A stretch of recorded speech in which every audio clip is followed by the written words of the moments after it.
हाँ जी, plus two science. तो बच्चों हम लोग पढ़ चुके थे लायोफिलिक कोलॉइड्स के बारे में। क्लासिफिकेशन आप लोगों का पोर्शन मैंने शुरू किया था बेटे कोलॉइड्स के अंदर, और लायोफिलिक और लायोफोबिक कोलॉइड्स के बारे में हम लोग बात कर रहे थे। लायोफिलिक कोलॉइड्स लगभग अपना कवर हो गया था। क्लासिफिकेशन में मैंने आप लोगों को बताया था कि इंटरेक्शन के बेसिस पे, on the basis of interaction, मैं कोलॉइड्स को डिवाइड कर रहा था बेटे दो कैटेगरीज में। एक आता है लायोफिलिक और दूसरा आता है बेटे कौन सा, लायोफोबिक। लायोफिलिक एंड लायोफोबिक, हम लोग दो कैटेगरीज में इनको डिवाइड करते हैं। अब लायोफिलिक कौन सा होता था? लायोफिलिक के बारे में मैंने लास्ट क्लास में आप लोगों से बात भी करी थी। मैं एक बार थोड़ा सा उसको दोबारा रिवाइज करवा देता हूँ, ध्यान से सुनो। लायोफिलिक कौन सा होगा? लायोफिलिक वो होगा जहाँ पे डीपी और डीएम के बीच में इंटरेक्शन क्या होगा, स्ट्रॉन्ग होगा। जहाँ डीपी और डीएम के बीच में इंटरेक्शन स्ट्रॉन्ग होगा वो लायोफिलिक कोलॉइड बनेगा। लायोफिलिक कोलॉइड बनेगा, डीपी और डीएम के बीच में इंटरेक्शन स्ट्रॉन्ग होगा। उसके बाद मैंने इसकी प्रॉपर्टीज़ बताई थी कि इस तरीके का कोलॉइड हाईली स्टेबल होता है, स्टेबल होगा। दूसरी बात यह है कि इसके प्रेसिपिटेट बनाने बहुत मुश्किल होते हैं, बहुत टिपिकल प्रोसेस होता है टू प्रेसिपिटेट इट। तो टिपिकल प्रोसेस होगा, it will be a typical process to precipitate it. इसके प्रेसिपिटेट बनाना भी थोड़ा मुश्किल होता है। और अगर मान लो अब देखो, अगर उसके प्रेसिपिटेट बनाऊंगा तो प्रेसिपिटेट बनाने से क्या होगा, डीपी और डीएम के पार्टिकल दोनों अलग अलग हो जाएंगे। ये एक ऐसा कोलॉइड है जहां डीपी और डीएम के पार्टिकल के बीच में बहुत स्ट्रॉन्ग इंटरेक्शन रहता है। अगर मैंने उसके प्रेसिपिटेट बना दिए, किसी तरीके से मैंने डीपी और डीएम को सेपरेट कर दिया, तो इसकी एक ख़ास प्रॉपर्टी होती है कि डीपी और डीएम को जब मैं एक दूसरे के साथ दोबारा मिक्स करता हूँ तो just by simple mixing colloidal solution दोबारा से बन जाएगा। तो मैं इसको रिवर्सिबल सोल भी बोल सकता हूँ। मैंने आप लोगों को लास्ट क्लास में बताया था कि जो कोलॉइडल सॉल्यूशन होते हैं उनको मैं सोल वर्ड नाम भी दे सकता हूँ, उनको मैं सोल भी बोल सकता हूँ कोलॉइडल सॉल्यूशन को। तो ये कैसा होगा नेचर में बेटे? ये रिवर्सिबल होगा। These are also called reversible sol. Reversible sol क्यों बोलते हैं? क्योंकि अगर मैंने एक बार इनके प्रेसिपिटेट बना दिए, डीपी और डीएम को अलग अलग कर दिया, तो वापस से सिंपल मिक्सिंग से दोनों एक दूसरे के साथ मिक्स हो जाएंगे और कोलॉइडल सॉल्यूशन बना देंगे। तो इसको हम रिवर्सिबल सोल भी बोल सकते हैं। अब मैं बात करता हूँ बेटे आगे लायोफोबिक की। ये थोड़ा आप लोगों को मैं पिछली क्लास में बता चुका था, एक इस थोड़े से पोर्शन की मैं आप लोगों को रिवीजन करवा रहा था। अब आगे देखो लायोफोबिक पढ़ते हैं ध्यान से। लायोफोबिक में भी बेटे डीपी और डीएम पोर्शन रहेंगे। एक डीपी कंपोनेंट रहेगा, दूसरा क्या रहेगा, डीएम रहेगा। डीपी और डीएम के बीच में interaction in case of lyophobic colloid weak होता है। डीपी और डीएम के बीच में इंटरेक्शन वीक होता है। अगर मैं लायोफोबिक कोलॉइड बनाना चाहता हूं तो डीपी डीएम के अंदर बड़ी मुश्किल से मिक्स होता है। जैसे अगर फॉर एग्जांपल अगर मैं बात करूं कि मैं गोल्ड सोल बनाना चाहता हूं, गोल्ड का कोलॉइडल सॉल्यूशन बनाना चाहता हूं मैं, तो वो लायोफोबिक के एग्जांपल में चला जाएगा, क्योंकि गोल्ड के बीच में और डिस्पर्जन मीडियम के बीच में इंटरेक्शन क्या रहेगा, यहाँ वीक रहेगा, इंटरेक्शन वीक रहेगा। तो कुछ हम लोगों को स्पेशल मेथड अप्लाई करने पड़ते हैं। वो स्पेशल मेथड्स कौन से होंगे सर? वो मैं इसके बाद आप लोगों को, जो क्लासिफिकेशन है ना, इसके ख़त्म होने के बाद आएंगे वो स्पेशल मेथड्स कि हम लायोफोबिक टाइप का कोलॉइडल सॉल्यूशन कैसे बना सकते हैं, कौन से मेथड अप्लाई करके बना सकते हैं। तो गोल्ड सोल अगर मैं बनाना चाहता हूं तो वो लायोफोबिक के एग्जांपल में चला जाएगा। डीपी और डीएम के बीच में इंटरेक्शन वीक रहेगा। इन दोनों के बीच में जो इंटरेक्शन होगी वो क्या होगी, वीक होगी, वीक इंटरेक्शन। अगर मैंने कोई स्पेशल मेथड अप्लाई करके इनको कोलॉइडल सॉल्यूशन में कन्वर्ट कर भी दिया तो इस सॉल्यूशन की स्टेबिलिटी इतनी ज़्यादा नहीं होगी जितनी के लायोफिलिक की होती है। तो ये क्या रहेगा, ये अनस्टेबल रहेगा बेटे। कैसा रहेगा? Unstable as compare to lyophilic. दूसरी बात अगर मैं बात करता हूँ, अनस्टेबल रहेगा। प्रेसिपिटेट इसके बड़े आसानी से बन जाते हैं। डीपी और डीएम को बड़ी आसानी से अलग अलग किया जा सकता है। तो मैं लिख सकता हूँ कि ईजिली फॉर्म प्रेसिपिटेट, बड़ी आसानी से प्रेसिपिटेट बन जाते हैं। अब जब प्रेसिपिटेट बनेंगे तो डीपी और डीएम हो गया अलग अलग बेटे। तो पहले से ही डीपी और डीएम के बीच में इंटरेक्शन वीक थी, डीपी और डीएम के बीच में इंटरेक्शन पहले से ही वीक थी। मैंने किसी तरीके से कोलॉइडल सॉल्यूशन बनाया था, उसके बाद मैंने प्रेसिपिटेट बना के डीपी और डीएम को दोबारा से सेपरेट कर दिया। अब मैं अगर दोबारा से चाहता हूं कि डीपी और डीएम एक दूसरे के साथ मिक्स करके कोलॉइडल सॉल्यूशन बनाए, तो again we have to apply some special method to form colloidal solution again. अगर हम दोबारा कोलोइडल सॉल्यूशन बनाना चाहते हैं तो हम लोगों को कोई ना कोई स्पेशल मेथड दोबारा अप्लाई करना पड़ेगा।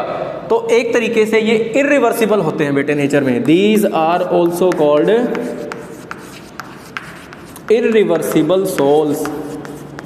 These are also called irreversible sols. मैं रिपीट कर देता हूँ एक बार कि पहले तो कोलोइडल सॉल्यूशन बनाना ही मुश्किल है ये। अगर हमने कोई स्पेशल मेथड अप्लाई करके हमने ये लायोफोबिक कोलोइड्स का कोलोइडल सॉल्यूशन बना लिया और हमने उसको प्रेसिपिटेट आउट कर दिया, तो प्रेसिपिटेट आउट करने के बाद अगर हम चाहते हैं कि डीपी और डीएम को हमने अलग अलग कर दिया, प्रेसिपिटेट आउट करने का मतलब क्या है कि डीपी और डीएम दोनों अलग अलग हो जाएंगे।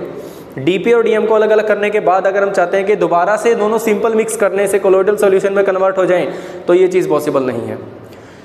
हम अगर दोबारा से चाहते हैं कि उनका कोलोइडल सॉल्यूशन बने तो हम लोगों को कोई ना कोई स्पेशल मेथड अप्लाई करना पड़ेगा, ठीक है। सो इनके इस नेचर की वजह से इनको क्या बोला जाता है, इरिवर्सिबल सोल्स बोला जाता है। इरिवर्सिबल सोल्स के दोबारा कोलोइडल सॉल्यूशन बनाना इतना आसान नहीं होगा, ठीक है जी। तो ये लायोफोबिक था बेटे।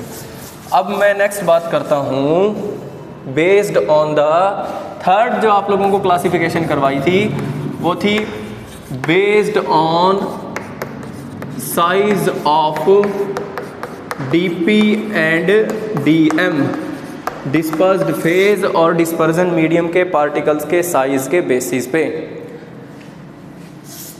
Mainly on DP particles, not DM particles, based on the size of DP particles. अगर मैं डीपी पार्टिकल्स के साइज के बेसिस पे बात करूं तो पहली कैटेगरी कौन सी आती है बेटे, मल्टी मोलिकुलर कोलॉइड्स आती है। Multi molecular colloids, first one is multi molecular colloids, then second one is macromolecular colloids, second one is macromolecular colloids, and the last one is associated colloids. Last one is associated colloids. और ये बहुत ज़्यादा important है भाई, इसके अंदर जो associated colloids का पोर्शन है, जो एसोसिएटेड कोलॉइड्स का पोर्शन है ये बहुत इंपॉर्टेंट है। मल्टीमोलिकुलर कोलॉइड्स, मल्टीमोलिकुलर कोलॉइड्स, उसके बाद कौन सी आती है, मैक्रोमोलिकुलर कोलॉइड्स, और लास्ट में कौन सी आती है बेटे, एसोसिएटेड कोलॉइड्स। एसोसिएटेड कोलॉइड्स तो हम लोगों को पढ़ना है अभी सबसे पहले मल्टीमोलिकुलर कोलॉइड्स के बारे में। मल्टीमोलिकुलर कोलॉइड्स पढ़ते हैं, देखो ध्यान से एक बार। मल्टीमोलिकुलर कोलॉइड्स में क्या होगा,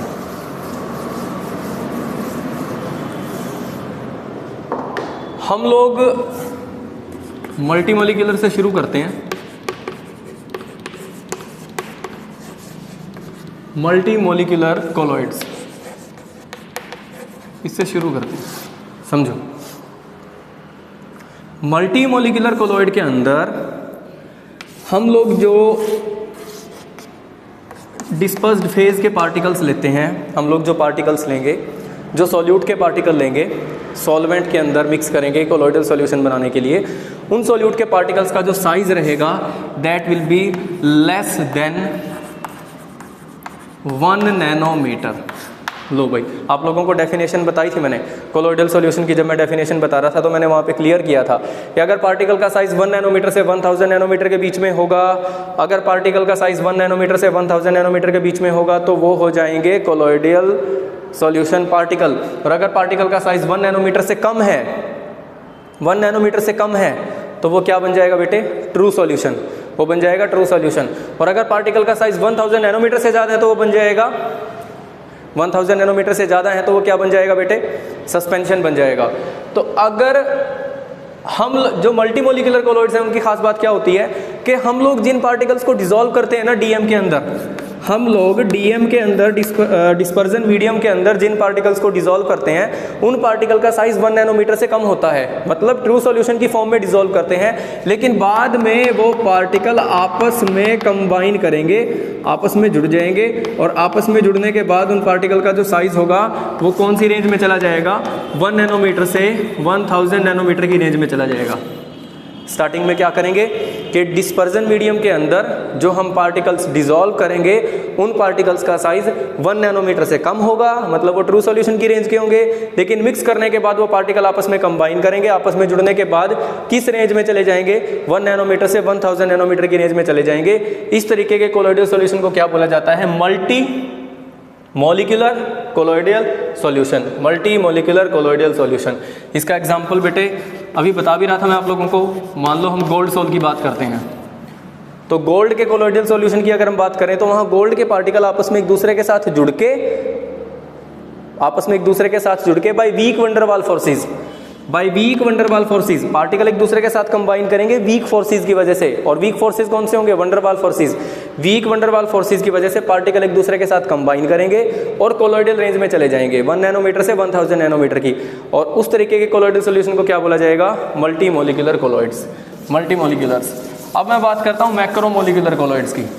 इसके बाद नेक्स्ट आता है मैक्रोमोलिकुलर कोलोइड्स। मैक्रो को समझो, देखो नेक्स्ट है बेटे मैक्रोमोलिकुलर कोलोइड्स। लो जी, अब मैक्रो में क्या होगा? ये लिया मैंने डिस्पर्जन मीडियम, इसके अंदर मैंने कोई डिस्पर्जन मीडियम लिया। अब इसके अंदर हम लोग जो पार्टिकल्स डालेंगे, वो पार्टिकल डीपी के जो पार्टिकल्स डालेंगे वो होंगे मैक्रोमोलिक्यूल्स। मैक्रोमोलिक्यूल्स कौन से होंगे? जिन पार्टिकल का साइज 1000 नैनोमीटर से ज़्यादा होगा, सस्पेंशन की रेंज के पार्टिकल। हम इसके अंदर कौन से पार्टिकल्स डिसॉल्व करेंगे? सस्पेंशन की रेंज के पार्टिकल्स डिसॉल्व करेंगे और वो पार्टिकल ब्रेक होके कोलोइडल रेंज में चले जाएंगे 1 नैनोमीटर से 1000 नैनोमीटर की रेंज में। रिपीट करूं दोबारा कि हम लोग जो पार्टिकल डिसॉल्व करेंगे वो पार्टिकल यहाँ पे सस्पेंशन की रेंज के पार्टिकल होंगे, लार्ज साइज पार्टिकल होंगे, उनको हम बोलेंगे मैक्रोमोलिक्यूल्स। और वो मैक्रोमोलिक्यूल्स डिसॉल्व होने के बाद 1 नैनोमीटर से 1000 नैनोमीटर की रेंज में चले जाएंगे, मतलब क्या बना देंगे? Colloidal solution. तो इस तरीके के कोलोइड को बोला जाता है मैक्रोमोलिकुलर कोलोइड्स। मल्टीमोलिकुलर में 1 नैनोमीटर से कम साइज के पार्टिकल्स डिसॉल्व कर रहे थे, वो पार्टिकल आपस में कंबाइन होकर किस में कन्वर्ट हो रहे थे? कोलोइडल साइज पार्टिकल्स में कन्वर्ट हो रहे थे। मैक्रोमोलिक्यूल्स में क्या कर रहे हैं हम लोग? मैक्रो में हम लार्ज साइज के पार्टिकल्स डिसॉल्व कर रहे हैं, मैक्रोमोलिक्यूल्स डिसॉल्व कर रहे हैं और वो डिसोसिएट होकर टूट के कोलोइडल रेंज में जा रहे हैं 1 नैनोमीटर से 1000 नैनोमीटर की रेंज में। ठीक है जी। इसका एग्जाम्पल बेटे, इसका एग्जाम्पल अगर मैं नेचुरल मैक्रोमोलिक्यूल्स की बात करूँ, नेचुरल मैक्रोमोलिक्यूल्स की बात करूँ तो हमारी बॉडी के अंदर जो प्रोटीन्स वगैरह एब्जॉर्ब होती हैं बेटे, प्रोटीन्स वगैरह जो एब्जॉर्ब होती हैं, प्रोटीन्स मैक्रोमोलिक्यूल्स के एग्जांपल होते हैं। बायो वाले बच्चे इस बात को समझ पा रहे होंगे। प्रोटीन्स मैक्रोमोलिक्यूल्स के एग्जांपल होते हैं और वो हमारी बॉडी में एंटर करने के बाद टूट जाते हैं बेटे छोटे साइज़ के पार्टिकल्स में और कोलोइडल रेंज में चले जाते हैं 1 नैनोमीटर से 1000 नैनोमीटर में। ये तो नेचुरल हुए, ये तो नेचुरल हुए। अगर मैं मैन मेड मैक्रोमोलिक्यूल्स की बात करता हूँ, जैसे पॉलीमर हो गया बेटे, पॉलीथीन ले लो। पॉलीथीन लार्ज साइज के पार्टिकल होते हैं लेकिन डिसोसिएट होने के बाद कोलोइडल रेंज में चले जाएंगे। डिसोसिएट होने के बाद जब उनका कोलोइडल सॉल्यूशन बनाऊंगा किसी डीएम के अंदर, किसी डिस्पर्जन मीडियम के अंदर, अब ये मैक्रोमोलिक्यूल है, इसको जब किसी डिस्पर्जन मीडियम के अंदर डिसॉल्व किया जाएगा तो ये टूट जाएगा कोलोइडल रेंज के पार्टिकल्स में, टूट जाएगा कोलोइडल रेंज के पार्टिकल्स में। जैसे पॉलीथीन को मैं एक्सप्लेन करता हूँ एक बार, देखो ध्यान से। पॉलीथीन बेटे, पॉलीथीन क्या होता है इसको तो जानते हो, CH2 डबल बॉन्ड CH2। ये कौन है? इथीन है। इथीन, बहुत सारे इथीन के मॉलिक्यूल एक दूसरे के साथ कंबाइन करते हैं for the formation of polythene. अभी मैं 2 या 3 मॉलिक्यूल लिख के बता रहा हूँ, ऐसे बहुत सारे मॉलिक्यूल एक दूसरे के साथ कंबाइन करते हैं। यहाँ फ्री रेडिकल, यहाँ फ्री रेडिकल मैकेनिज्म से जुड़ जाते हैं बेटे, ये यहाँ, ये और यहाँ, ये आपस में एक दूसरे के साथ कंबाइन करेंगे, यहाँ सिंगल बॉन्ड बन जाएगा। एक दूसरे के साथ कंबाइन करेंगे, यहाँ सिंगल बॉन्ड बन जाएगा। और इस तरीके से ना ये आगे चेन बन जाती है, ये आगे बहुत लंबी चेन बन जाती है इथीन के मॉलिक्यूल्स की। इसको शॉर्ट फॉर्म में ऐसे लिख सकता हूँ, CH2 और ये यूनिट खुद को बार बार रिपीट करती है। तो इथीन की यूनिट खुद को बार बार रिपीट करती हैं for the formation of polythene. तो ये तो मैन मेड पॉलीमर है, मैन मेड मैक्रोमोलिक्यूल है। तो इस मैक्रोमोलिक्यूल को अगर मैं किसी डीएम के अंदर डिसॉल्व करूंगा तो बेटा ये डिसोसिएट होकर कोलोइडल रेंज में चला जाएगा from 1 nanometre to 1000 nanometre, 1 nanometre to 1000 nanometre और कोलोइडल सॉल्यूशन बना देगा। ऐसे ही प्रोटीन्स होते हैं बेटे, प्रोटीन्स बने होते हैं अमीनो एसिड से, उनकी यूनिट क्या होती है? अमीनो एसिड्स होते हैं। अमीनो एसिड आपस में जुड़ते हैं प्रोटीन का लार्ज मॉलिक्यूल बनाने के लिए, और प्रोटीन जब डिसोसिएट होते हैं, जब उनको किसी डीएम के अंदर डिसॉल्व करूंगा तो वो डिसोसिएट होने के बाद कोलोइडल रेंज में चले जाएंगे। तो ये किसका एग्जांपल हो गया? मैक्रोमोलिकुलर कोलोइड्स का, मैक्रोमोलिकुलर कोलोइड्स का। लो जी लास्ट पढ़ते हैं बेटे इसमें, एसोसिएटेड कोलोइड्स। Associated colloids. समझो इसको, एसोसिएटेड कोलॉइड्स को, ये बहुत इंपॉर्टेंट पोर्शन है एसोसिएटेड कोलॉइड्स। देखो एसोसिएटेड कोलॉइड्स क्या होते हैं, ये एक ख़ास तरीके का कोलॉइडल सॉल्यूशन होता है कि अगर मैं किसी डिस्पर्स्ड फेज़ को किसी डिस्पर्जन मीडियम के अंदर डिज़ोल्व कर रहा हूँ, किसी डिस्पर्स्ड फेज़ को मैं किसी डिस्पर्जन मीडियम के अंदर डिज़ोल्व कर रहा हूँ, अगर मैंने इसकी कंसंट्रेशन, अगर मैंने डिस्पर्स्ड फेज़ की कंसंट्रेशन लो रखी है, अगर ध्यान से सुनो ये चीज़, अगर मैंने डिस्पर्स्ड फेज़ की कंसंट्रेशन को लो रखा हुआ है तो ये जो कोलॉइडल सॉल्यूशन होगा ये नॉर्मली बिहेव करेगा, नॉर्मल कोलॉइडल सॉल्यूशन की तरह बिहेव करेगा, एक नॉर्मल सॉल्यूशन की तरह बिहेव करेगा, नॉट कोलॉइडल सॉल्यूशन, ये एक नॉर्मल सॉल्यूशन की तरह बिहेव करेगा। तो अगर मैं डीपी की कंसंट्रेशन कम रखता हूँ, यहाँ एक कंसंट्रेशन की लिमिट होती है, उस कंसंट्रेशन को बोला जाता है CMC, क्रिटिकल मिसाइल कंसंट्रेशन। तो अगर मैं डीपी की अमाउंट कम रखता हूँ, अगर मैं डीपी की कंसंट्रेशन कम रखता हूँ तो ये एक नॉर्मल सॉल्यूशन की तरह बिहेव करेगा। जैसे जैसे मैं डीपी की कंसंट्रेशन बढ़ाता जाता हूँ और कौन सी कंसंट्रेशन से ऊपर चला जाता हूँ, CMC का मतलब होता है critical missile concentration, critical missile concentration, critical missile concentration. और जैसे जैसे मैं कंसंट्रेशन बढ़ाता जाता हूँ और मैं CMC से ऊपर चला जाता हूँ क्रिटिकल मिसाइल कंसंट्रेशन से, तो वो पार्टिकल आपस में कंबाइन होके, आपस में जुड़ के, आपस में वो पार्टिकल एग्रीगेट होके एक दूसरे के साथ कोलॉइडल रेंज में जाना शुरू कर देते हैं। अब दिमाग में एक सवाल उठ रहा होगा कि सर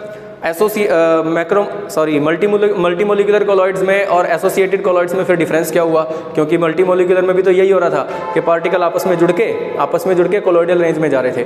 बिल्कुल बेटे, इसमें देखो डीपी के पार्टिकल जब लो कंसंट्रेशन पे हैं तो वो नॉर्मली बिहेव करेंगे, लेकिन जैसे जैसे मैं कंसंट्रेशन बढ़ाऊंगा तो वो कोलॉइडल रेंज में कन्वर्ट होना शुरू हो जाते हैं। कब? एक पर्टिकुलर कंसंट्रेशन क्रॉस करने के बाद, जिसको मैं क्या नाम दे रहा हूँ, इसको क्या नाम दे रहा हूँ, CMC, क्रिटिकल मिसाइल कंसंट्रेशन।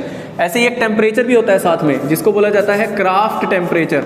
आपके नोट्स के अंदर डेफिनेशन लिखी हुई है, ध्यान से देखना। क्राफ्ट टेम्परेचर एक पर्टिकुलर टेम्परेचर भी होता है कोलॉइडल सॉल्यूशन बनाने के लिए। यहाँ पे एक पर्टिकुलर टेम्परेचर जिसको बोला जाता है क्राफ्ट टेम्परेचर, जिसके ऊपर कोलॉइडल सॉल्यूशन बनना शुरू होता है। लेकिन यहाँ जो कोलॉइडल सॉल्यूशन बनता है, कोलॉइडल सॉल्यूशन के पार्टिकल्स बनते हैं, वो मिसाइल फॉर्म में बनते हैं। आप लोगों ने 10वीं कक्षा में पढ़ा होगा, 10th क्लास में आप लोगों ने मिसाइल के बारे में पढ़ा होगा बेटे। मिसाइल का मैकेनिज्म आता था, मिसाइल फॉर्मेशन का।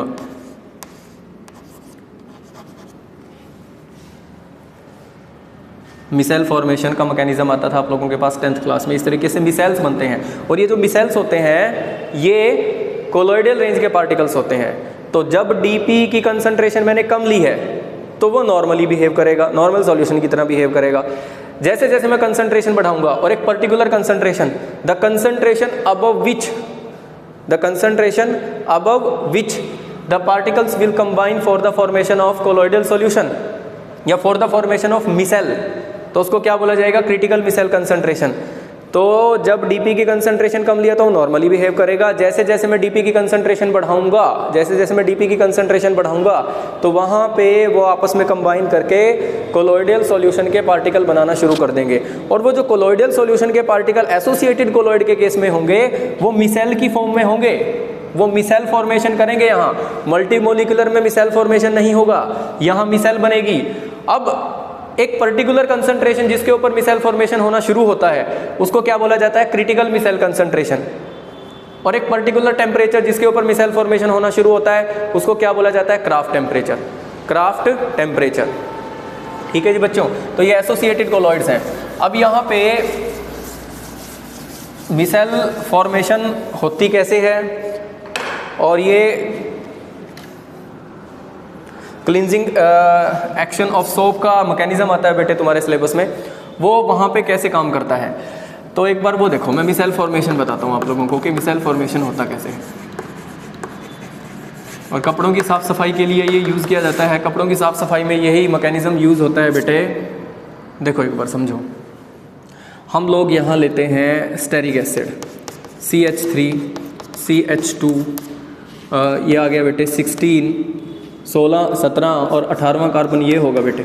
अच्छा, इस एसिड को बोला जाता है, ध्यान से देखो एक बार, इस एसिड को बोला जाता है स्टेरिक एसिड।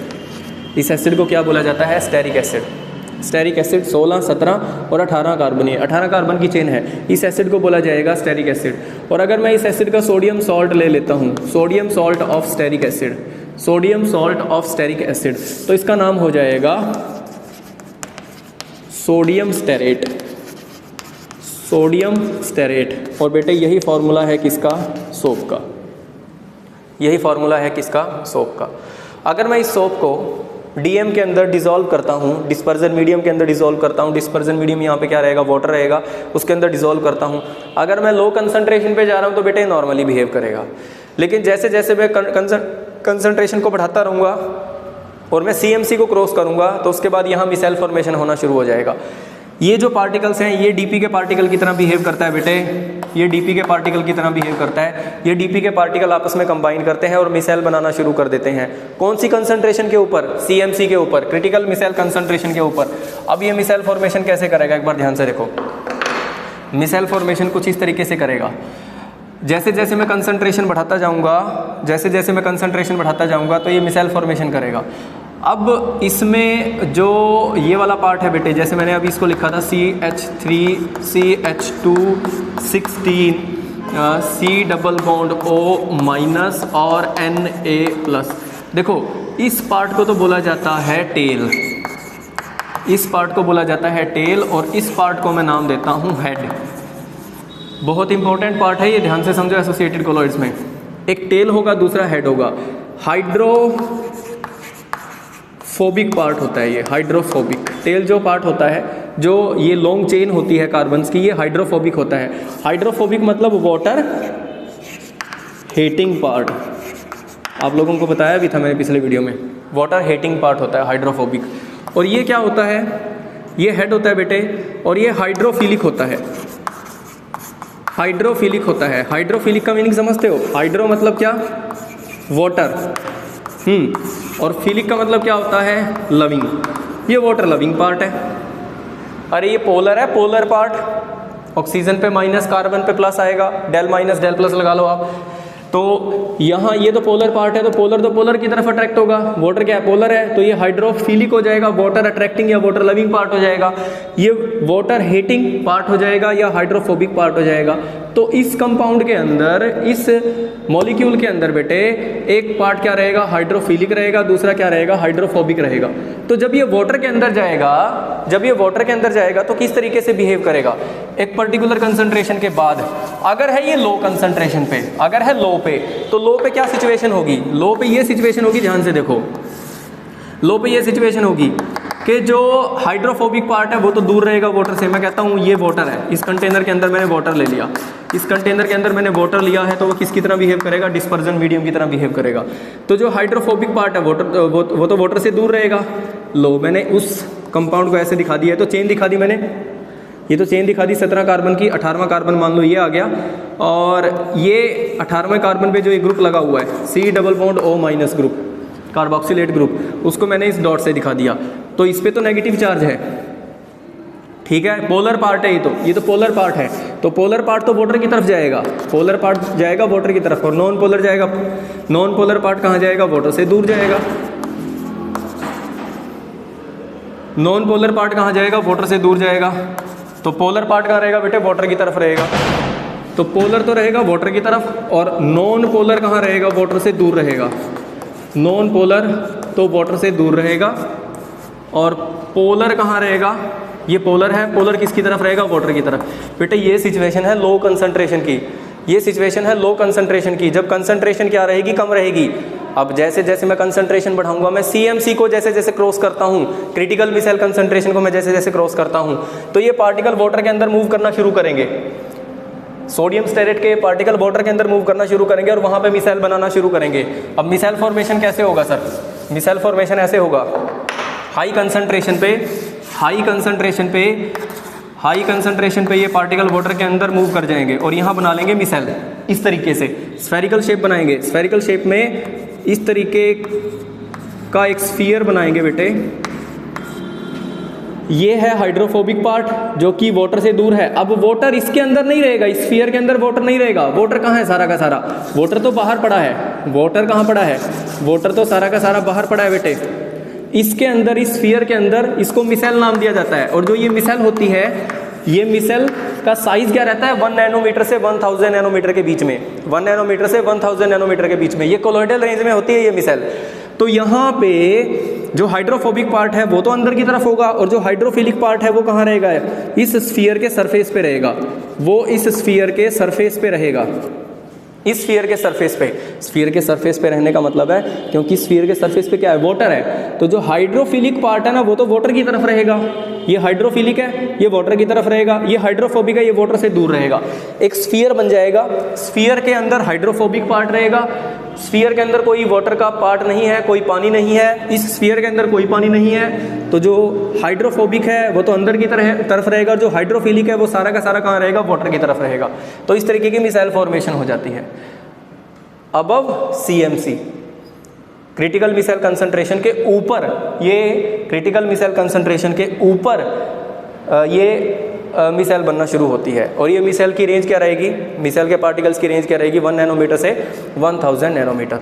अब ये क्लिनजिंग एक्शन ऑफ सोप में ये कैसे काम करेगा बेटे? ये ऐसे काम करता है कि जो डस्ट और डर्ट का पार्टिकल होगा ना उसको ये यहाँ पे ले लेगा। क्यों? अगर जो डस्ट की बात करता हूँ या डर्ट की बात करता हूँ जो कि क्लॉथ के ऊपर लगा होता है, वो बेटे हाइड्रोफोबिक होगा या हाइड्रोफिलिक होगा? वो हाइड्रोफोबिक होता है सर। वो क्या होगा? हाइड्रोफोबिक होगा। हाइड्रोफोबिक पार्ट होता है ये भी, हाइड्रोफोबिक पार्ट। जो डस्ट होती है, डर्ट होता है, और मैं इसको ऑयली पार्ट भी बोल देता हूँ, और मैं इसको ऑयली पार्ट भी बोल देता हूँ। तो जो ऑयली पार्ट होगा वो तो हाइड्रोफोबिक होगा।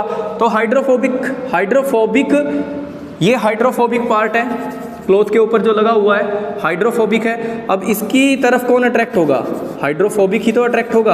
अब ये चेन कैसी होती है नेचर में? अरे ये चेन कैसी होती है नेचर में? ये हाइड्रोफोबिक होती है।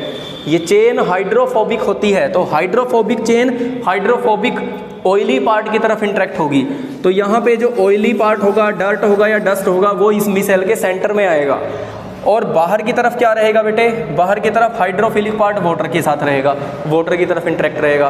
तो इस तरीके से ये मिसाइल क्या करती है?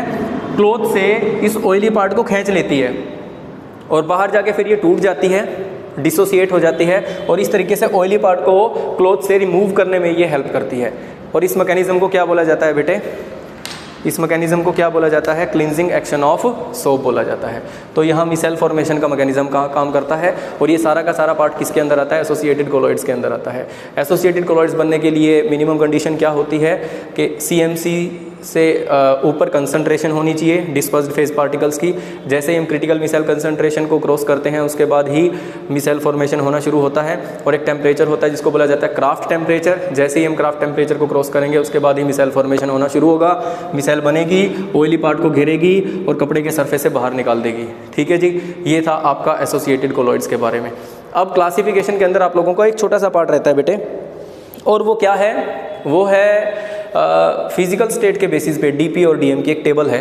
वो टेबल आप लोगों को नेक्स्ट क्लास में करवाऊंगा। ठीक है बच्चों, ये सारा पार्ट पढ़ना। और इसमें से जो है ना, इसमें से जो एसोसिएटेड कोलॉइड्स का जो ये पोर्शन है ये बहुत ज़्यादा इंपॉर्टेंट है, इसको ध्यान से करना। ओके बच्चों, थैंक यू वेरी मच।